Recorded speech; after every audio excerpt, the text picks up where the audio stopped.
Hi friends, இன்றைக்கி நம்ம வீட்டில் லஞ்ச் அண்ட் பிரேக்ஃபாஸ்ட் என்னென்னு பார்க்கலாம் வாங்க.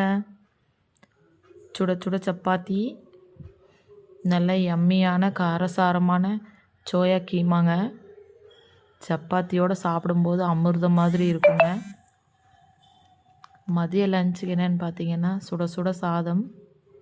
இன்றைக்கி குழம்பு வைக்கிறதுக்கே இன்ட்ரெஸ்ட் இல்லைங்க, இருந்தாலும் டிஃபன் கொடுத்துடணும் இல்லைங்களா, அதனால் காய் பொரியல் செய்கிறதுவே குழம்பு மாதிரி ட்ரை பண்ணிட்டேங்க.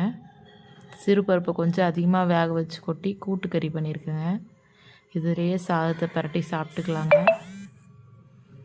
கூடவே பார்த்திங்கன்னா காலையில் வச்ச சோயா கீமா, ரெண்டில் எதில் வேணாலும் சாப்பாடை பரட்டி சாப்பிட்டுக்கலாங்க.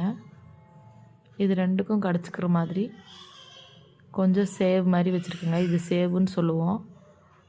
உங்கள் ஊரில் என்ன சொல்லுவீங்கன்னு தெரிஞ்சால் கமெண்ட் பண்ணுங்கள். இன்றைக்கி லஞ்ச் அண்ட் பிரேக்ஃபாஸ்ட் இதுதாங்க.